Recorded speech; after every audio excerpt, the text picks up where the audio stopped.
Everyone, again welcome back to my channel. और polity की आज हमारी फर्स्ट क्लास होगी किसके लिए? तो एफकैट के एग्ज़ाम के लिए। कौन सा हमारा? एफकैट 1 2023।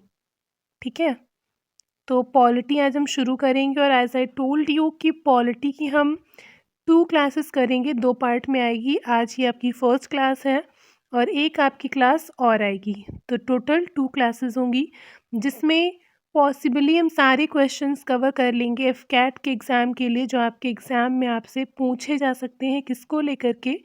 तो पॉलिटी को लेकर के शुरू करेंगे। लेकिन उससे पहले मैं आपको ये बता दूं कि अपनी नोटबुक लेकर के बैठना, क्योंकि बहुत सारी चीज़ें मैं सिर्फ बोलूँगी, आपको नोट डाउन करनी है। क्योंकि पैटर्न थोड़ा सा आपने देखा होगा तो लास्ट 2 टाइम से पैटर्न थोड़ा चेंज हुआ है, कि मीन्स आपको स्टेटमेंट भी देता है। स्टेटमेंट क्या मीन्स? ऐसा नहीं देगा कि आपको 1 और 2 दोनों सही हैं, या ओनली 1, ओनली 3, 1 2 3 सभी, लेकिन आपको प्रॉपर लॉन्ग लॉन्ग से स्टेटमेंट देगा 4। ठीक है, जैसे कि लास्ट टाइम आपका अटॉर्नी जनरल पर आया था क्वेश्चन, और उसके लिए आपको 2 से 3 स्टेटमेंट्स दिए हुए थे और आपको बताना था कौन सा सही है या कौन सा गलत है। तो इसीलिए बहुत सारी चीज़ें होने वाली हैं क्लास में, और इसलिए आप नोट डाउन ज़रूर कर लेना, नहीं तो बाद में ये होगा कि हाँ, ये पढ़ा नहीं था, ये पता नहीं था। तो जो मैं बोलूँगी उसको नोट डाउन कर लेना। कोई भी एक्स्ट्रा चीज़ हम इन क्लासेस में नहीं करेंगे, क्योंकि सिर्फ ये एफकैट को लेकर के क्लास है। कोई और छोटे एग्ज़ाम की आप तैयारी कर रहे हो तो आप ये क्लास देख सकते हो, लेकिन बाकी एग्ज़ाम्स के लिए आप इस क्लास को मत देखना। आप एफकैट की तैयारी कर रहे हो तो सो गुड, और कोई आपका एसएससी जीडी एग्ज़ाम है या कोई छोटा एग्ज़ाम है तो आप उसके लिए इसको देख सकते हैं। लेकिन हाँ, अगर आप अच्छे एग्ज़ाम की तैयारी कर रहे हैं, मीन्स यूपीएससी के लिए, सीडीएस के लिए, तो ये क्लास आपके लिए बहुत ज़्यादा हेल्पफुल नहीं रहेगी, क्योंकि पॉइंट टू पॉइंट इसमें चीज़ें डिस्कस होने वाली हैं। क्योंकि आपका एग्ज़ाम में स्टैटिक क्वेश्चंस ज़्यादा आते हैं, तो इसलिए हम पॉइंट टू पॉइंट चीज़ों को डिस्कस करेंगे। एग्ज़ाम आपका अच्छा होता है, लेकिन चीज़ें रिपीट होती हैं, तो इसीलिए हम पॉलिटी को शुरू करेंगे। पहली चीज़ कि आपको पता होना चाहिए कि मिनी कॉन्स्टिट्यूशन हम किसे कहते हैं। ठीक है, सिर्फ पॉइंट टू पॉइंट बात करेंगे जो आपके एग्ज़ाम के लिए इम्पॉर्टेंट है। तो इसीलिए ये मत कहना कि हाँ, ये एक्सप्लेन नहीं किया, ये जो हमारा प्रियम्बल है उसमें सोशलिस्ट है, सेकुलर है, सोवरेन है, डेमोक्रेटिक है, रिपब्लिक है, ये सब नहीं बताया। ये आपके एग्ज़ाम की डिमांड नहीं है। तो जितना आपके एग्ज़ाम के लिए इम्पॉर्टेंट है वो हम डिस्कस करेंगे। फर्स्ट थिंग कि मिनी कॉन्स्टिट्यूशन हम किसको बोलते हैं? तो मिनी कॉन्स्टिट्यूशन हम कहते हैं 42nd कॉन्स्टिट्यूशनल अमेंडमेंट जो हुआ था हमारा, 42nd नंबर का जो हमारे कॉन्स्टिट्यूशन में अमेंडमेंट हुआ था 1976 में, इसको हमको क्या बोलते हैं? तो इसको हम बोलते हैं मिनी कॉन्स्टिट्यूशन। इसी को हम एक नाम से और बुलाते हैं, दैट इज़ क्या? Revision of the constitution. ठीक है, रिवीजन ऑफ द कॉन्स्टिट्यूशन। तो ये 2 नाम हैं किसके? हमारे 42nd कॉन्स्टिट्यूशनल अमेंडमेंट के। ये आपको ध्यान रखना है। इससे कौन से वर्ड ऐड हुए थे, इन सब की नीड नहीं है आपको जानने की, ये आपसे नहीं पूछा जाएगा एग्ज़ाम में। सेकेंड थिंग आती है हमारी कि सबसे पहले कॉन्स्टिट्यूशन के मेकिंग का आइडिया किसके माइंड में आया था कि हमारा एक कॉन्स्टिट्यूशन होना चाहिए।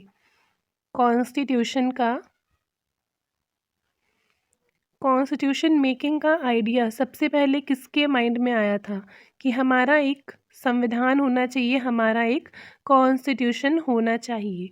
तो ये आया था 1934 में। ठीक है, 1934 में।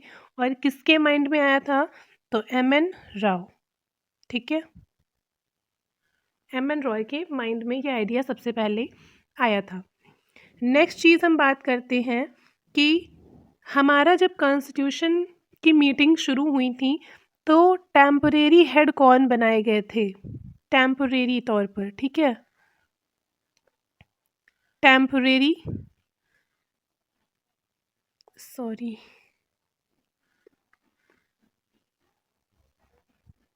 ठीक है, टेम्परेरी हेड हमारे कौन बनाए गए थे? तो ये पता होगा आपको कि डॉक्टर सच्चिदानंद सिन्हा थे जो हमारे कॉन्स्टिट्यूशन के टेम्परेरी हेड बनाए गए थे। टेम्परेरी हेड क्यों बनाए गए थे? तो ये सीनियर मोस्ट थे, मीन्स सबसे ज़्यादा थे एज में, पूरे जितने भी हमारे लोग उसके अंदर शामिल थे तो उसमें सबसे ज़्यादा एज के थे ये, इसीलिए इनको बनाया गया था क्या, टेम्परेरी हेड। किसको? डॉक्टर सच्चिदानंद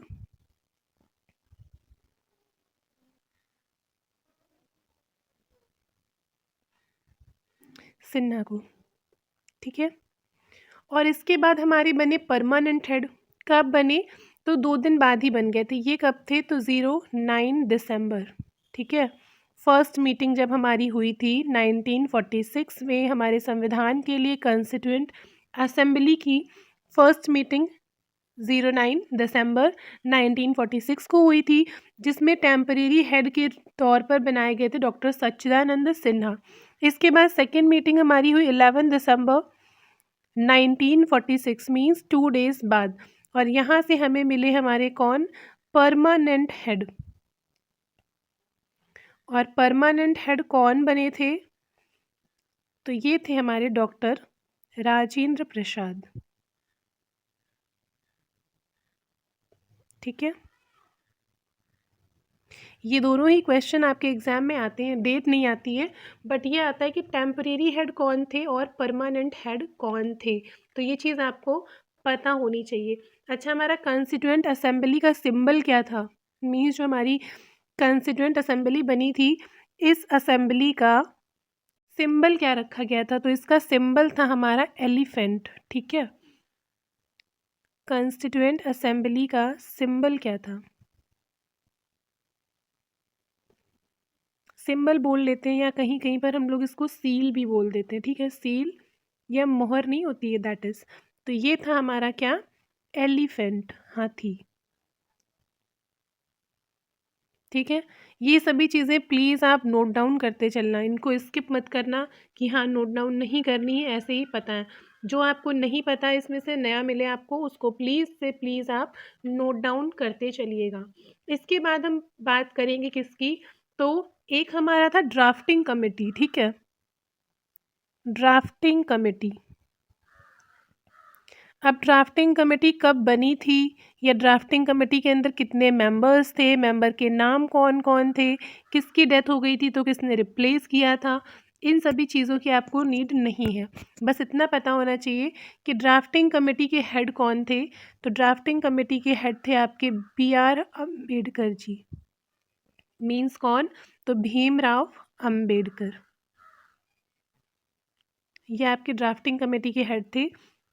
और ये कमेटी बनी कब थी? तो ये बनी थी 29 अगस्त को 1947, ठीक है। 29 अगस्त 1947, इतना आपके लिए इम्पॉर्टेंट है। इसने अपनी रिपोर्ट कब सबमिट की थी? फर्स्ट रिपोर्ट, फिर इसमें कितने मंथ्स के बाद अमेंडमेंट हुआ था, और फाइनल ड्राफ्ट इसका पब्लिश कब हुआ था, ये सब आपको नीड होती है जब आप किसका दे रहे हो? CDS के लिए तैयारी कर रहे हो। और यहाँ आप किसका पढ़ रहे हो? तो FCAT का पढ़ रहे हो। तो अननेसेसरी मत पढ़ना, नहीं तो आपका टाइम जाएगा, और आपके पास अभी टाइम बहुत ज़्यादा नहीं है, ठीक है। तो बस इतना आपको ध्यान रखना है। नेक्स्ट चीज़ क्या है? तो नेक्स्ट आपको बात ये पता, अच्छा इतना तो सबको पता होगा ना कि ड्राफ्टिंग कमेटी के अंदर मेंबर्स कितने थे? तो 7 मेंबर्स थे हमारे, ठीक है। उसके बाद आते हैं आपके क्या? आपका पार्ट 1 आ जाता है, पार्ट 2 आता है, पार्ट 3 आता है। पार्ट 1 से आपको कुछ भी नहीं पढ़ना है इसके लिए। फिर हम आते हैं पार्ट 2 पर। पार्ट 2 में क्या बताया गया है आपको? तो पार्ट 2 में आपकी सिटीजनशिप के बारे में बताया गया है। इसके आगे हम बढ़ेंगे तो हमारा आता है पार्ट 3, दैट इज़ क्या? हमारे फंडामेंटल राइट्स आते हैं। फंडामेंटल राइट्स क्या होते हैं ये आप सभी को पता होगा, लेकिन आजकल स्टेटमेंट में क्वेश्चन आता है, तो जब हम बात करेंगे फंडामेंटल राइट्स की, तो थोड़ा सा आपको इसको समझना पड़ेगा, और जो मैं बोलूँगी उसको नोट डाउन भी कर लेना। फंडामेंटल राइट्स होते क्या हैं? तो पहली चीज़ तो ये कि फंडामेंटल राइट्स हमारे आते हैं किस में? आर्टिकल 12 से लेकर के 35 तक, ठीक है। और पार्ट आपका कौन सा होता है? ये तो पार्ट होता है आपका 3, ठीक है। जब हम बात करेंगे फंडामेंटल राइट्स की, तो फंडामेंटल राइट्स क्या करते हैं? तो इसमें एक चीज़ आप ध्यान रखना कि prevent us from despotic rule, prevent us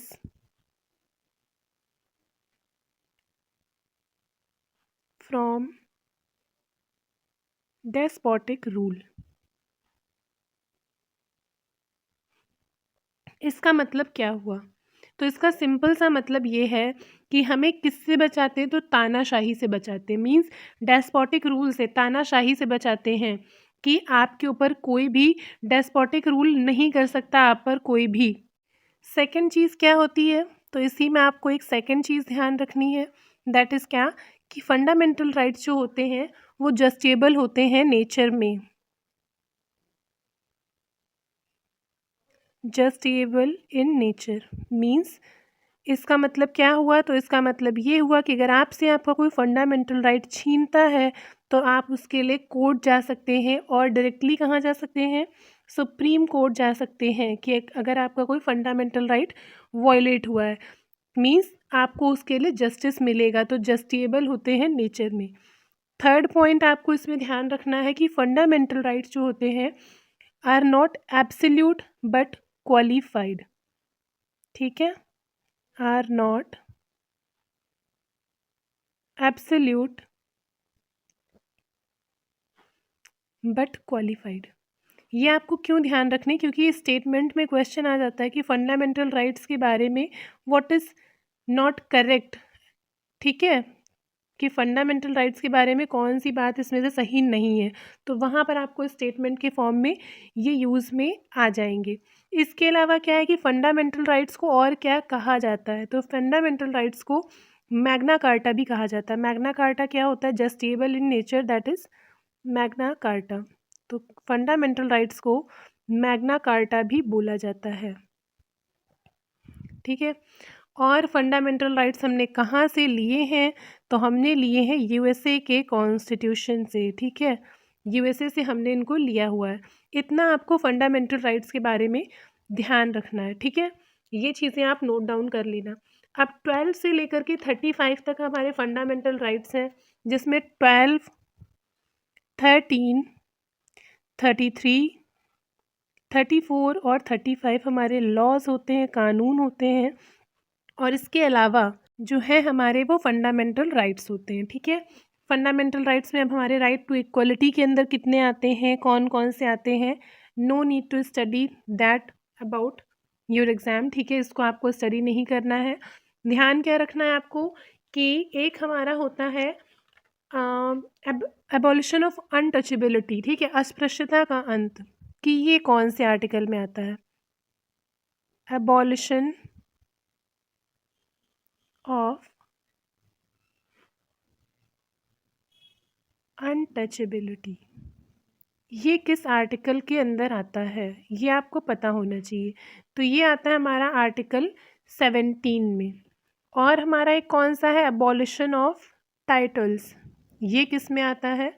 तो ये आता है हमारा आर्टिकल 18 में। ये आपको पता होना चाहिए। फिर हमारा एक होता है कौन सा? हमारा प्रोटेक्शन ऑफ लाइफ या राइट ऑफ लाइफ या पर्सनल लिबर्टी का। ठीक है, protection of life and personal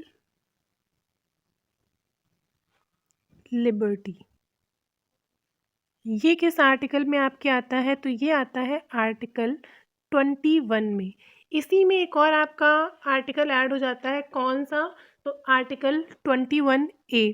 article 21 sub clause A. जब कैपिटल ए होगा, जब भी आपको कैपिटल मिलेगा तो मीन्स ये खुद में एक कंप्लीट आर्टिकल है, और जब भी यहाँ पर आपको स्मॉल में लिखा हुआ मिले इस जगह पर, तो मीन्स जो पहले वाला आर्टिकल है मीन्स 21 उसके अंदर ही ये आता है। यहाँ पर आपको कैपिटल मिला, दैट मीन्स ये खुद में एक कंप्लीट आर्टिकल है। ये कौन सा है? तो राइट टू एजुकेशन। ध्यान रखना इसको कि राइट टू एजुकेशन किस में आता है हमारा? तो राइट टू एजुकेशन है आर्टिकल 21A में। और किस अमेंडमेंट के थ्रू ये ऐड हुआ था? तो 86 हमारा कॉन्स्टिट्यूशनल अमेंडमेंट हुआ था। कब? 2002 में। इसको ध्यान रखना, पूछा जाता है 2002 में। और इसके थ्रू क्या हुआ था? हमारा राइट टू एजुकेशन ऐड हुआ था। इसके अंदर आपको क्या है कि प्रोवाइड किया गया है free and compulsory education to all the student of the age of 6 to कितना 6 टू 14, ठीक है, 6 से लेके 14 साल के बच्चों को फ्री एंड कंपलसरी एजुकेशन के लिए ये आर्टिकल प्रोवाइड करता है क्या, राइट्स, ठीक है। इसके बाद अगर हम बात करेंगे आगे तो एक आर्टिकल आपको और भी ध्यान रखना है, वो कौन सा है हमारा, तो उसके लिए ध्यान रखना है आपको आर्टिकल नंबर 32। इसमें क्या बोला गया है, तो आर्टिकल 32 जो है आपका वो आपसे बोलता है क्या कि कॉन्स्टिट्यूशनल रेमेडी आपको मिलेगी। मींस अगर आपके फंडामेंटल राइट्स को प्रोटेक्ट करने की कोई भी मेडिसिन है, सिंपल लैंग्वेज में जब आप बीमार होते हो तो आप क्या लेते हो, मेडिसिन लेते हो और आप ठीक हो जाते हो।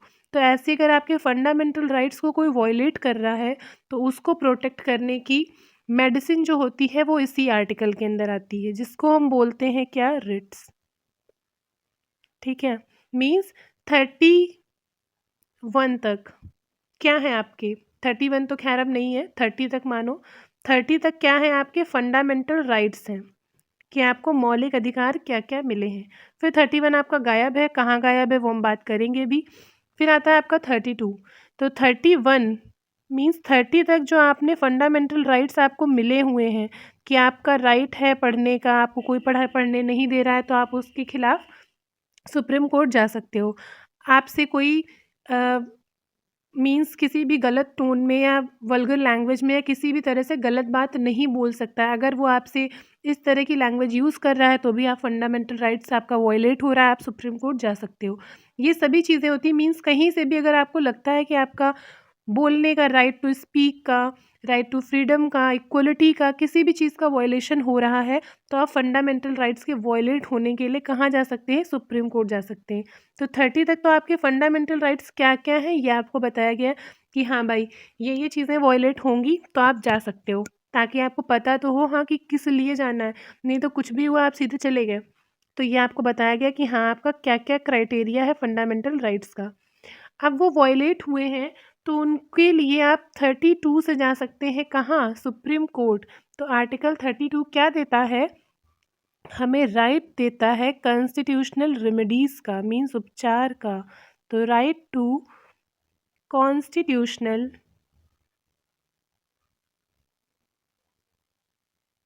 रेमेडीज़।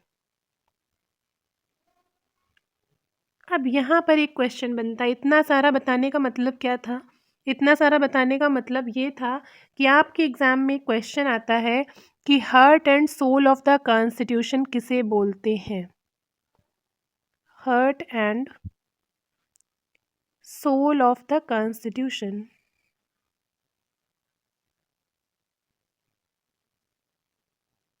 ये किसे कहा जाता है। तो आपको ये भी दे सकता है कि आर्टिकल 32, या फिर आपको ये भी दे सकता है कि राइट टू कॉन्स्टिट्यूशनल रेमेडीज़। तो article 32 means right to constitutional remedies को क्या कहा जाता है, heart and soul of the constitution, ठीक है। इसी के अंडर क्या होता है, फंडामेंटल राइट्स को प्रोटेक्ट करने की मेडिसिन है क्या, दैट इज़ रिट, ठीक है। अब रिट कौन कौन है जो इशू कर सकता है ये सभी आपको नहीं पढ़ना है, ठीक है, इतना आपसे नहीं पूछा जाएगा। बस इतना ध्यान रखना कि सुप्रीम कोर्ट जो रिट इशू करती है, सुप्रीम कोर्ट वो आती है आर्टिकल 32 के अंदर, और हाई कोर्ट अगर रिट इशू करेगी तो वो आएगी आर्टिकल 226 के अंदर, ठीक है। मीन्स यहाँ पर सुप्रीम कोर्ट को रिट इशू करने का राइट दिया गया है। अगर आपको रिट्स को कम्प्लीटली पढ़ना है, मीन्स आप अगर सीडीएस के एस्पिरेंट हो या किसी और एग्ज़ाम की तैयारी कर रहे हो, आपको कंप्लीट रिट्स के बारे में इंफॉर्मेशन लेनी है, क्योंकि ये थोड़ा सा टॉपिक ऐसा पड़ता है किसी किसी को नहीं समझ में आता है।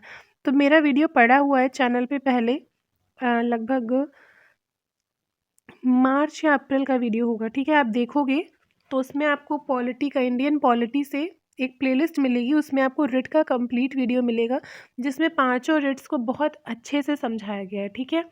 यहाँ पर आपको कितना पढ़ना है, तो यहाँ पर जो आपको पढ़ना है रिट्स के बारे में वो देख लो कि अगर आपको बोला जाता है to have a body, to have a body. अगर कंप्लीट रिट्स आपको पढ़नी तो आप उस वीडियो को देख सकते हो। होप कि आपको कंप्लीट अच्छे से समझ में आ जाएगा। मैंने अच्छे से आपको एग्जाम्पल देके समझाया हुआ है। यहाँ पर आपको ध्यान रखना है एग्जाम के लिए कि अगर लिख कर क्या आता है टू हैव अ बॉडी, मान लो मैचिंग में क्वेश्चन आ सकता है और इवन आ भी जाते हैं कि इधर आपको 4 रिट्स दे दी कि हाइबस कार्पस, मैंडमस, क्वावारंटो या सर्टियोरी, ठीक है। और इधर आपको 5 ऑप्शंस दे दी कि आपको मैच करना है। तो टू हैव अ बॉडी को आप किससे मैच करोगे? Means to have a body means बात हो रही है किसकी? रिट मीन्स हैबियस कार्पस की। ये आपकी एक रिट है जिसको बोलते हैं क्या? बंदी प्रत्यक्षीकरण, हिंदी मीडियम, ठीक है। हाइबस कार्पस स्टैटिक चीज़ें हैं, फैक्ट टू फैक्ट आपको ध्यान रखनी। मैं भी क्या कर सकती हूँ, इसमें आपको डिटेल में पढ़ाने लगूंगी तो पॉलिटी ही बहुत टाइम ले जाएगी, ठीक है। डिटेल में पढ़ना हो तो कभी और पढ़ेंगे, लेकिन अभी आपकी नीड बस इतना जानने की है। सेकंड क्या होता है कि अलार्म किसको बोलते हैं, या फिर अवेकनिंग कॉल किसको बोलते हैं, ठीक है। तो ये हमारी सेकेंड रिट होती है जिसको हम बोलते हैं अलार्म या फिर अवेकनिंग कॉल, जिसका नाम होता है मैंडमस, ठीक है। ये हमारी रिट्स हैं, हैबियस कार्पस, मैंडमस। थर्ड अगर लिख कर क्या आता है, by what authority, by what authority, तो ये किस रिट को बोला जाता है? तो ये हम बोलते हैं कुआ वारंटो को,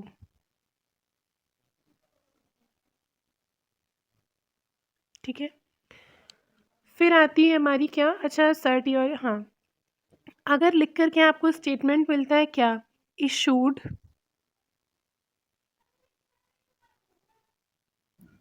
to quash the order of a court, ठीक है। लैंग्वेज से आप समझ गए ना कि ऐसी रिट जो इशू की जाती है कोर्ट के ऑर्डर को क्वैश करने के लिए, ख़त्म करने के लिए, तो उसको हम बोलते हैं क्या, सर्टियोरी, ठीक है।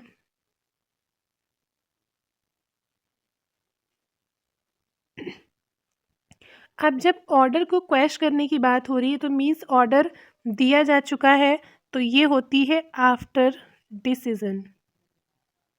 मीन्स हाई कोर्ट ने कोई ऑर्डर दे दिया है किसी केस पर जो उसके अंडर में नहीं आना था।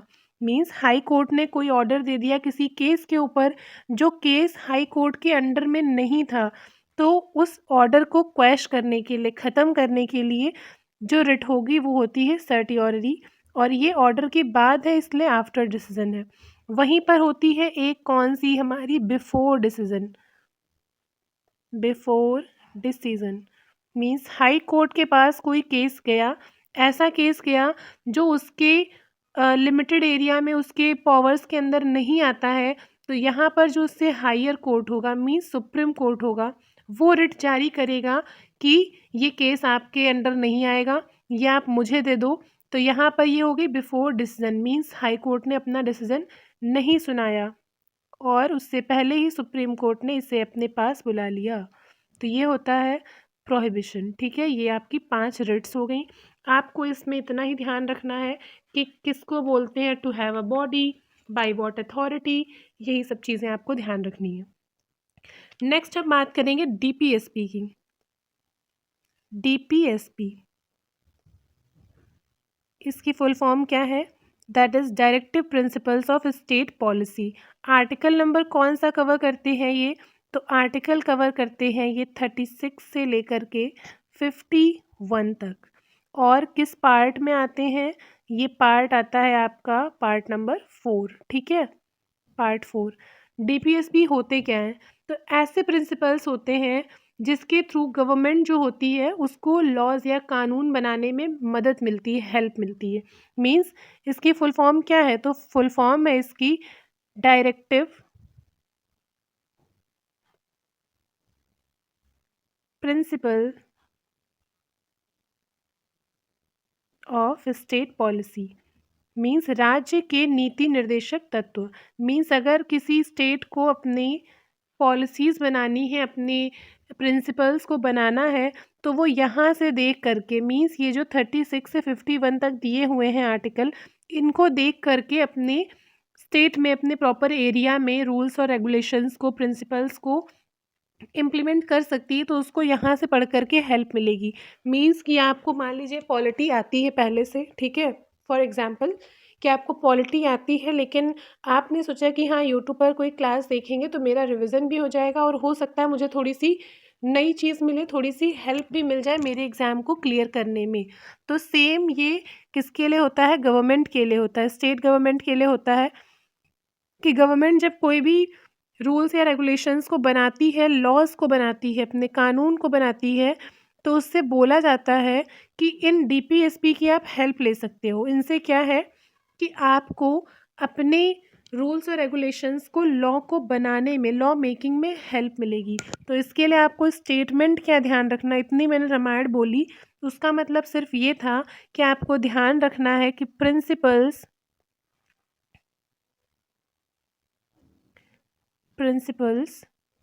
which are helping to state, या फिर आप लिख सकते हो to government in making laws, ठीक है, आर कॉल्ड डीपीएसपी। ये सिर्फ इसलिए बताया जा रहा है क्योंकि स्टेटमेंट में क्वेश्चन आएगा तो आपका गलत नहीं होना चाहिए। दूसरी चीज़ कि ये कंपलसरी होते हैं फॉलो करना स्टेट के लिए या नहीं होते हैं, तो ये आई होप आपने नोट डाउन कर लिया होगा, इसीलिए मैं स्पीड भी थोड़ा धीमी रख रही हूँ बोलने की। सेकेंड पॉइंट क्या है कि डीपीएसपी जो होते हैं वो कंपलसरी होते हैं या नहीं होते हैं, तो ध्यान रखना कि DPSP is not compulsory, is not compulsory to follow by state. अब देखो, अगर आप इसको भी भूल जाओगे तो इसको भी ध्यान कर लो। कैसे कि आपका जैसे एग्ज़ाम है, आपने सोचा कि पॉलिटी मुझे आती है लेकिन थोड़ी सी हेल्प ले लेते हैं यूट्यूब पर किसी से पढ़ के या कहीं पर पढ़ करके, तो आई होप मुझे कुछ और समझ में आ जाए। तो आपका मेथड कुछ और था चीज़ों को समझने का, आपने किसी टीचर की क्लास खोली, उसने आपको किसी दूसरे मेथड से समझाया या ऐसा करने को बोला कि ऐसे नहीं ऐसे, तो ये आपके ऊपर बिंड नहीं है कि हाँ आप उसकी बात को मानोगे ही मानोगे, फॉलो करोगे ही करोगे। दिस इज़ टू यू कि आप उसको कितना अपने मतलब एग्ज़ाम के लिए, अपने माइंड सेट के लिए कितना उसमें इन्वॉल्व होना चाहते हो, तो आपके लिए कंपलसरी नहीं होता है। इसी तरह से क्या होता है कि जो डीपीएसपी होते हैं, इसमें गवर्नमेंट जो होती है उसके लिए ये होता है, कॉन्स्टिट्यूशन कहता है कि मेरे पास आओ, मेरे अंदर डीपीएसपी नाम की एक चीज़ है, उसको देखो, पढ़ो कि उससे आपको हो सकता है अपने लॉज बनाने में हेल्प मिल जाए।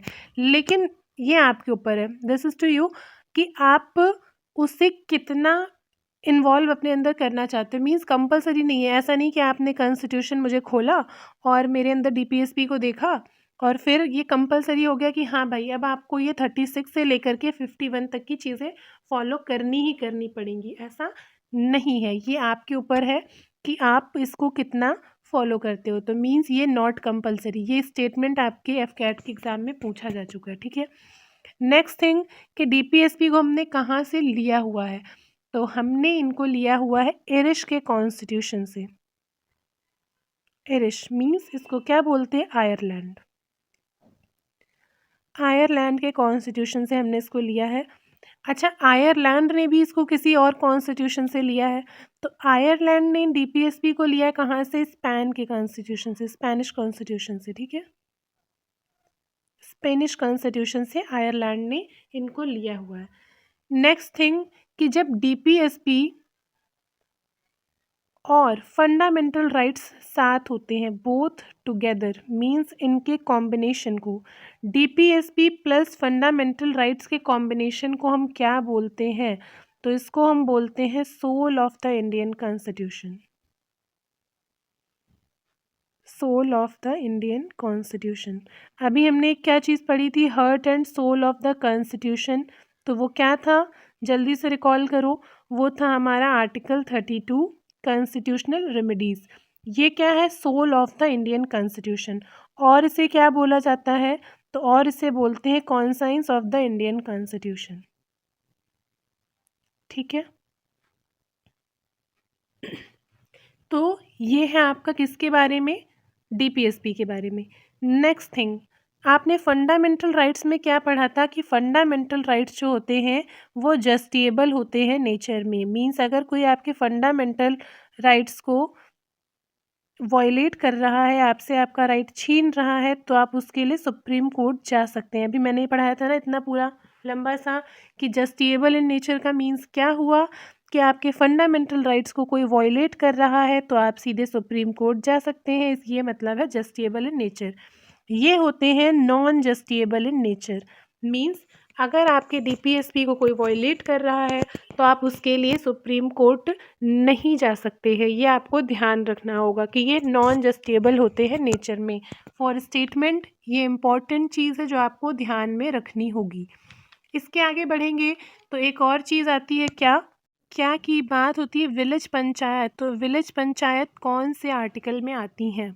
तो जब बात होगी विलेज पंचायत की, तो ये है आपकी विलेज पंचायत। बताओ कौन से आर्टिकल में आती हैं ये? तो ये आती हैं आपके आर्टिकल नंबर 40 में। ठीक है, और ये आर्टिकल 40 किस में? तो डीपीएसपी का ही पार्ट होता है। डीपीएसपी में कहाँ तक है? 36 से है आपके 51 तक। तो ये क्या है? विलेज पंचायत आर्टिकल 40 में आती हैं। उसके अलावा एक चीज़ और आती है, वो कौन सी होती है? Uniform civil code. Uniform civil code. ठीक है, ये कौन से आर्टिकल में आता है? तो ये आता है हमारा आर्टिकल 44 के अंदर। ठीक है, आर्टिकल 44 में। उसके बाद एक आता है हमारा कौन सा कि ऑर्गेनाइजेशन ऑफ एग्रीकल्चर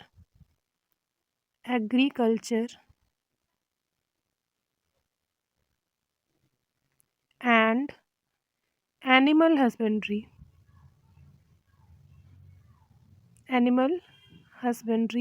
तो ये कौन से आर्टिकल में आती हैं आपकी? तो ये आती हैं अंडर आर्टिकल 48। ठीक है, आर्टिकल 48 में आती है। ये सभी अभी क्या चल रहा है? तो आपका डीपीएसपी के अंदर चल रहा है। अब इसमें आपकी कई सारी चीज़ें अमेंडमेंट भी हुए हैं 4-5, लेकिन वो आपको इसके लिए ध्यान नहीं रखने। उसके अलावा आता है आपका protection of monuments and national importance के ऑब्जेक्ट्स का। सिर्फ सिंपली ध्यान रखो कि मॉन्यूमेंट्स प्रोटेक्शन से मीन्स क्या है इसका? जितने भी आपके हिस्टोरिकल प्लेसेस हैं उनको गंदा नहीं करना है, उनको साफ़ सफाई से रखना है। ये किस में आता है? आर्टिकल 49 में आता है। और फिर होता है 2 आर्टिकल जो दोनों ही इम्पोर्टेंट हैं। कौन सा? कि सेपरेशन ऑफ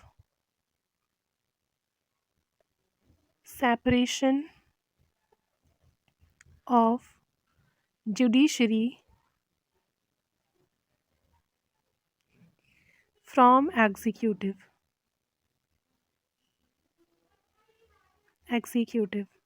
मीन्स जो हमारी जुडिशरी होती है उसको एग्जीक्यूटिव से अलग रखना। ये होता है आर्टिकल 50 में। और जो हमारा डीपीएसपी का लास्ट आर्टिकल है 51, उसमें क्या आता है? तो आर्टिकल 51 में आता है इंटरनेशनल पीस एंड सिक्योरिटी का प्रमोशन करना। दैट इज़ क्या? Promotion of international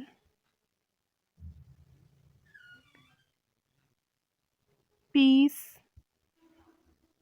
and security. ठीक है, तो ये डीपीएसपी का है जो आपको इतनी चीज़ें ध्यान रखनी है। डीपीएसपी से आगे बढ़ेंगे तो पार्ट 4 के ही अंदर डीपीएसपी आपका कौन सा था? तो पार्ट 4 था। इसी में पार्ट 4A हो जाता है और ये क्या बनता है हमारा? फंडामेंटल ड्यूटीज़ का आर्टिकल। ठीक है, इसके अंदर आर्टिकल कौन सा आता है? तो आर्टिकल है 51A। 51 तक था आपका किसमें? डीपीएसपी में। और ये हो गया है आर्टिकल 51A।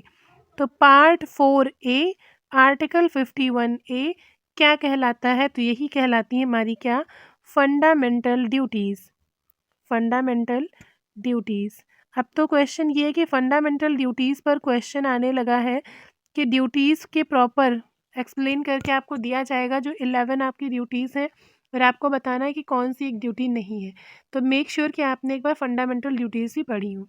अच्छा, फंडामेंटल ड्यूटीज़ जो है वो एक आर्टिकल से आपके कॉन्स्टिट्यूशन में ऐड हुई है, मीन्स ओरिजिनली ये आपके संविधान में नहीं थी। ये कौन से आर्टिकल अमेंडमेंट से ऐड हुई हैं? तो 42nd। अब 42nd से आपको तुरंत रिकॉल होना चाहिए कि हमने क्या पढ़ा था, इसको हम बोलते हैं मिनी कॉन्स्टिट्यूशन। 42nd अमेंडमेंट जो हुआ था हमारा 1976, उसी के थ्रू हमारी फंडामेंटल ड्यूटीज़ जो हैं वो कॉन्स्टिट्यूशन में ऐड की गई थी। फंडामेंटल ड्यूटीज़ को हमने कहाँ से लिया हुआ है? तो फंडामेंटल ड्यूटीज़ को हमने यूएसएसआर मींस प्रेजेंट रशिया के कॉन्स्टिट्यूशन से लिया हुआ है। ठीक है, एक क्वेश्चन इसमें इम्पोर्टेंट क्या होता है कि किस कमेटी के रिकमेंडेशन पर फंडामेंटल राइट्स ऐड किए गए थे, मींस कौन सी कमेटी थी जिसने रिकमेंड किया था? तो एक कमेटी थी हमारी, कौन सी? स्वर्ण सिंह कमेटी। स्वर्ण सिंह कमेटी। इससे कैसे भी क्वेश्चन आ सकता है कि स्वर्ण सिंह कमेटी की रिकमेंडेशन पर क्या ऐड हुआ, या फिर फंडामेंटल राइट्स किस कमेटी के रिकमेंडेशन पर आए? तो दैट इज स्वर्ण सिंह कमेटी के रिकमेंडेशन पर फंडामेंटल राइट्स हमारे ऐड हुए, फंडामेंटल ड्यूटीज़ ऐड हुई थी। फंडामेंटल ड्यूटीज़ कितनी है हमारी? तो 11 है प्रेजेंटली। ठीक है, फंडामेंटल ड्यूटीज़ हमारी 11 हैं। पहले कितनी थी? तो पहले थी हमारी फंडामेंटल ड्यूटीज़ 10, और उसमें एक लास्ट में ऐड हुई कौन सी? तो वो थी हमारी कौन सी? एजुकेशन वाली, जो हमने 86 कॉन्स्टिट्यूशनल अमेंडमेंट 2002 से राइट टू एजुकेशन जोड़ा था। कितना? 6 to 14 ईयर के स्टूडेंट चिल्ड्रन के लिए। ठीक है, तो ये ध्यान रखना कि 10 थी, ओरिजिनली कितनी थी? ये भी 10 थी, एक बाद में ऐड हुई है अमेंडमेंट के थ्रू। ठीक है, 86 अमेंडमेंट से, इतना आपको ध्यान रखना है। टाइम मिले तो एक बार क्या करना कि फंडामेंटल ड्यूटीज़ कौन कौन सी हैं आपकी 11, जल्दी से एक बार देख लेना, कोई बहुत बड़ी चीज़ नहीं है। नेक्स्ट हम बात करेंगे किसकी? बात करने वाले हैं हम अगली पार्डनिंग पावर्स। ठीक है, पार्डनिंग पावर्स का आपको बस आर्टिकल पता होना चाहिए कि प्रेसिडेंट की जो हमारी पार्डनिंग पावर होती हैं, पार्डनिंग पावर मींस माफ़ करने की शक्तियाँ, पावर्स। ठीक है, पार्डनिंग पावर ऑफ प्रेसिडेंट, ये किस आर्टिकल में आती हैं? अब ये कौन कौन सी होती हैं, क्या है, इसको आपको नहीं ध्यान रखना है, बस ये पता हो आपको कि पार्डनिंग पावर ऑफ प्रेसिडेंट किस में आती है? तो आर्टिकल 72 के अंदर ये ऐड होती है।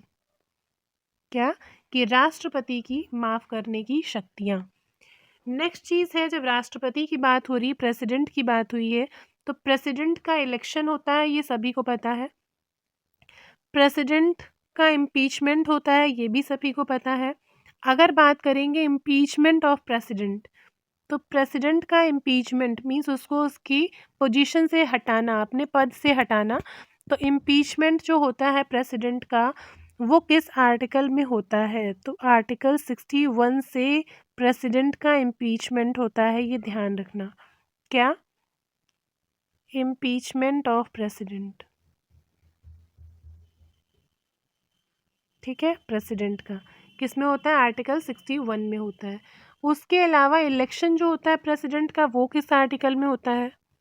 तो इलेक्शन जो होता है प्रेसिडेंट का, प्रेसिडेंट की बात हो रही है, ध्यान रखना, इसको हाईलाइट कर दे कि प्रेसिडेंट का जो इलेक्शन होता है वो किस आर्टिकल से होता है? तो आर्टिकल 54 से होता है। अगेन एक चीज़ कि इलेक्शन जो होता है प्रेसिडेंट का, उसमें कौन कौन पार्टिसिपेट करता है, ये इम्पॉर्टेंट है। ठीक है, ये सभी को पता होगा, लेकिन हाँ, ये चीज़ें कभी कभी कंफ्यूज कर देती हैं। तो जब भी बात होगी कि प्रेसिडेंट का जो इलेक्शन होगा, इलेक्शन में पार्टिसिपेट कौन कौन करता है, तो उसमें पार्टिसिपेट करेगा कौन? तो पहली चीज़ तो कि जो इनका इलेक्शन होता है वो इनडायरेक्ट इलेक्शन होता है। इनडायरेक्ट इलेक्शन होता है मतलब कि आप डायरेक्टली वोट नहीं करके आते हो, आपका एक रिप्रेजेंटेटिव होता है लोकसभा में, राज्यसभा में, वो इनके इलेक्शन से पार्टिसिपेट करते हैं। तो मीन्स आपके थ्रू इनका इनडायरेक्ट इलेक्शन होता है। किसका? प्रेसिडेंट का, ध्यान रखना। दूसरी चीज़ कि प्रेसिडेंट के इलेक्शन में पार्टिसिपेट कौन कौन करता है। तो प्रेसिडेंट के इलेक्शन में पार्टिसिपेशन करते हैं कौन? तो इलेक्टेड मेंबर। इन वर्ड्स का ध्यान रखना। इलेक्टेड मेंबर्स किसके? Of Lok Sabha and Rajya Sabha.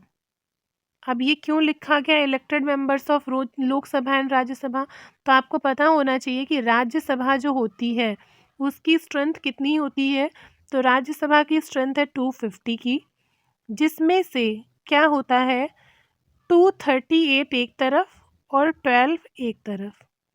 तो ये जो 238 होते हैं ये क्या होते हैं? ये तो इलेक्टेड होते हैं, लेकिन जो 12 होते हैं ये नॉमिनेटेड होते हैं। और इन्हें नॉमिनेट कौन करता है?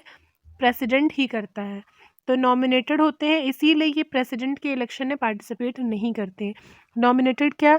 स्पेशल आप कोई भी एबिलिटी रखते हैं, मीन्स आर्ट में, कल्चर में, या लिटरेचर में, साइंस में, ये फील्ड हैं, कैटेगरीज हैं जिनके अंदर आपकी स्पेशलिटी के अकॉर्डिंग प्रेसिडेंट आपको नॉमिनेट करते हैं। राज्यसभा में आप इलेक्ट नहीं होंगे। इलेक्ट होते हैं ये कौन से? 238। तो प्रेसिडेंट के इलेक्शन में कौन पार्टिसिपेट कर रहा है? तो मैंने बोला कि इलेक्टेड। तो इलेक्टेड ये हुए, ये नहीं करते हैं इलेक्शन में पार्टिसिपेट। तो पहली चीज़ कि elected members of Lok Sabha and Rajya Sabha participate करते हैं। Second cheese, elected members of Vidhan Sabha of all states. ठीक है, विधानसभा, आगे आप लिख लेना, ऑफ ऑल स्टेट्स, सभी स्टेट्स, जितने भी हमारे राज्य हैं। कितने राज्य हैं प्रेजेंट में? बताइएगा, जिसको ना पता हो वो देखिएगा कितने राज्य हैं प्रेजेंट में, स्टेट्स। उसके अलावा elected members of Vidhan Sabha of कौन? दिल्ली एंड पौंडीचेरी। दिल्ली एंड पौंडीचेरी लिख देते हैं नेक्स्ट पेज पे कि इलेक्टेड मेंबर्स कौन से? तो elected member of Vidhan Sabha of Delhi and Pondicherry. अच्छा, ये क्या है? तो दिल्ली एंड पौंडीचेरी हमारी यूटीज़ हैं, यूनियन टेरिटरीज़ हैं। तो देखो, स्टेट के तो सारे इलेक्टेड मेंबर्स पार्टिसिपेट करेंगे, लेकिन जो यूनियन टेरिटरीज़ होती हैं उनके सिर्फ 2 जगह के। कहाँ कहाँ के? तो एक दिल्ली के और एक पौंडीचेरी के। क्यों? क्योंकि पौंडीचेरी को स्पेशल स्टेटस मिला हुआ है। क्यों मिला हुआ है ये आपको अभी नहीं जानना है, क्योंकि आपके एफकैट में नहीं पूछा जाएगा, बाद में बताएंगे ये भी कभी। और दिल्ली क्या है हमारी? तो नेशनल कैपिटल है। तो ये बस इतने लोग हैं जो प्रेसिडेंट के इलेक्शन में पार्टिसिपेट करते हैं। वहीं जब प्रेसिडेंट को उसकी पोजीशन से हटाने की बात होगी, तो ये जो हमारे नॉमिनेटेड वाले थे ना, कहाँ पर? ये पहले, वेट, ये रहे जो नॉमिनेटेड थे, ये वाले, ये भी पार्टिसिपेट करेंगे जब प्रेसिडेंट को उसकी पोजीशन से, उसके प्लेस से, उसकी कुर्सी से हटाने की बात होगी। वैसे कौन है? Elected members of Lok Sabha and Rajya Sabha, elected members of Vidhan Sabha of all states, and elected members of Delhi and Pondicherry. तो आई होप अब आपको इसमें डाउट नहीं होगा कोई भी। अगर कोई डाउट है तो प्लीज़ इसको नोट डाउन कर लेना और ध्यान से रिविज़न करना। इलेक्शन कैसे होता है प्रेसिडेंट का? तो इलेक्शन जो होता है वो सिंगल ट्रांसफरेबल वोटिंग सिस्टम से होता है। ठीक है, एक चीज़ और क्या, कि डायरेक्ट इलेक्शन होता है कि इनडायरेक्ट होता है? तो इनडायरेक्ट होता है, अभी हमने पढ़ा था। और दूसरा क्या, कि सिंगल ट्रांसफरेबल वोटिंग सिस्टम से होता है इनका इलेक्शन। ठीक है, अब ये सिस्टम क्या होता है? बहुत ही अच्छा सा सिस्टम है। वोट सिस्टम से क्या होता है? इनका इलेक्शन होता है। मींस ये चूज़ किए जाते हैं कि कौन आपका भाई प्रेसिडेंट बनेगा। इसके बाद आती है क्या हमारी ऑर्डिनेंस पावर आती है प्रेसिडेंट की, आर्टिकल 1, 2, 3 में, लेकिन उसकी नीड नहीं है आपको पढ़ने की। फिर आती है हमारी इमरजेंसी। इमरजेंसी में क्या होता है? तो जब इमरजेंसी की बात करेंगे तो इमरजेंसी हमारी 3 टाइप्स की होती हैं। ठीक है, एक होती है कौन सी हमारी? तो नेशनल इमरजेंसी है। ठीक है, नेशनल इमरजेंसी। फिर हमारी स्टेट इमरजेंसी, स्टेट इमरजेंसी को हम और क्या बोलते हैं, तो प्रेसिडेंट रूल बोलते हैं, प्रेसिडेंट रूल बोलते हैं। और थर्ड हमारी कौन सी, फाइनेंशियल इमरजेंसी। अब जो इसमें बताने वाले प्लीज़ उसको ध्यान से सुनना, अच्छे से कान वान खोल के। क्या कि नेशनल इमरजेंसी हमारी किस आर्टिकल में आती है, तो नेशनल इमरजेंसी आती है हमारी आर्टिकल 352 में, ठीक है। स्टेट इमरजेंसी हमारे किस आर्टिकल में आती है, तो 356 में। और फाइनेंशियल इमरजेंसी किस में आती है, तो 360 में। ये हो गए आर्टिकल। इमरजेंसी क्या होती है, तो जब दो गवर्नमेंट मिलकर एक हो जाती हैं तो इसे हम इमरजेंसी कहते हैं। मींस अभी पूरे भारत, पूरे देश के लिए कौन काम कर रहा है, तो पूरे देश के लेवल पर काम कर रही है कौन, सेंट्रल गवर्नमेंट। और इसके अंदर जो स्टेट्स बनी हुई हैं अलग अलग, इनमें क्या काम कर रही है, तो स्टेट की गवर्नमेंट काम कर रही है। लेकिन मान लो कि ये स्टेट है एक, इस स्टेट में कुछ कंडीशंस एबनॉर्मल हो गई, लड़ाई झगड़ा हो गया, दंगा हो गया, काफ़ी बड़ा हो गया, तो क्या हुआ कि जो हमारी सेंट्रल लेवल पर काम कर रही है गवर्नमेंट, उस सेंट्रल लेवल की गवर्नमेंट ने क्या किया कि स्टेट को ले लिया कुछ टाइम के लिए, कि थोड़ी देर के लिए काम धाम हम संभालेंगे जब तक कि सिचुएशन नॉर्मल नहीं हो जाती है। तो ये काम किसने ले लिया, स्टेट का काम ले लिया सेंट्रल ने। तो स्टेट और सेंट्रल मिल गई, तो जब गवर्नमेंट मिल जाती है तो इसे ही इमरजेंसी कहते हैं। मीन्स कि कोई छोटी जगह है, जैसे ये स्टेट है और ये पूरा सेंट्रल है कई स्टेट्स को मिला करके, तो जब ये स्टेट्स अपना काम सही से नहीं संभाल पा रही होते हैं तो सेंट्रल जो है वो उनके काम को कुछ टाइम के लिए ले लेता है, सिचुएशंस को ठीक कर लेता है, और जब सिचुएशन ठीक हो जाती है तो उसको फिर से उसका काम दे देता है कि हाँ अब तुम फिर से संभालो। तो ये होती है इमरजेंसी की सिचुएशन। अब इसमें ध्यान से समझना कि जो मैं बता रही हूँ क्या चीज़, तो पहली चीज़ तो ये कि नेशनल इमरजेंसी जो होती है वो पूरे नेशन के लिए होती है, पूरे राष्ट्र के लिए होती है। और 3 कंडीशन में हमारी नेशनल इमरजेंसी लगती है। कौन कौन सी कंडीशन होती हैं, एक तो होती है वॉर की कंडीशन में, वॉर होगा, पूरे देश में इमरजेंसी की बात हो रही ना, तो बड़ी बड़ी चीज़ें होंगी। सेकंड होगा क्या हमारा, तो एक्सटर्नल एग्रेशन होगा, ठंड में पेन भी नहीं चलता है।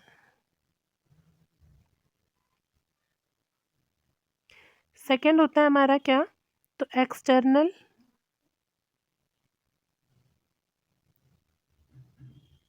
एग्रेशन होगा। और थर्ड क्या होगा, आर्म्ड रिविलियन होगा, मीन्स सेना का विद्रोह हो जाए। तो ये 3 कंडीशन होती हैं कौन सी, जब हमारी नेशनल इमरजेंसी लगेगी।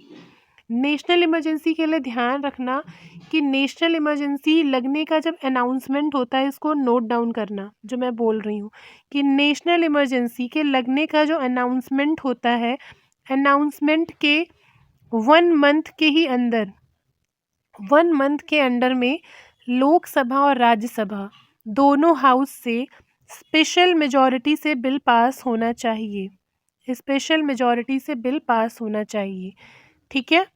नेशनल इमरजेंसी कितने टाइम तक एक्टिव रहती है, तो 6 मंथ तक एक्टिव रहती है। इसके आगे अगर आपको लगानी है तो आपको फिर से क्या करना पड़ेगा, लोकसभा और राज्यसभा से स्पेशल मेजॉरिटी से बिल पास करवाना पड़ेगा, और फिर वो 6 मंथ तक एक्टिव रहेगी। ये नेशनल इमरजेंसी का केस होता है, मींस ये 6 मंथ तक एक्टिव रहती है। नेशनल इमरजेंसी जब हटाई जाएगी तो इसको हटाने के 2 तरीके होते हैं। एक क्या होता है कि कैबिनेट जो होता है, कैबिनेट हमारा एडवाइस करेगा किसको, प्रेसिडेंट को। ये नोट डाउन कर लेना प्लीज़। कैबिनेट जो है वो प्रेसिडेंट को एडवाइस करेगा कि नेशनल इमरजेंसी को हटा दो, और कैबिनेट के कहने पर प्रेसिडेंट जो है वो नेशनल इमरजेंसी को हटा देंगे, ठीक है। दूसरा क्या होता है सॉरी, कि लोकसभा एक बिल को पास करेगी विद सिंपल मेजॉरिटी, ठीक है। लोकसभा एक बिल को पास करेगी विद सिंपल मेजॉरिटी, जिसमें लिखा होगा कि नेशनल इमरजेंसी को हटा दो, और प्रेसिडेंट उसे हटा देगा। ये 2 तरीके होते हैं नेशनल इमरजेंसी को हटाने के।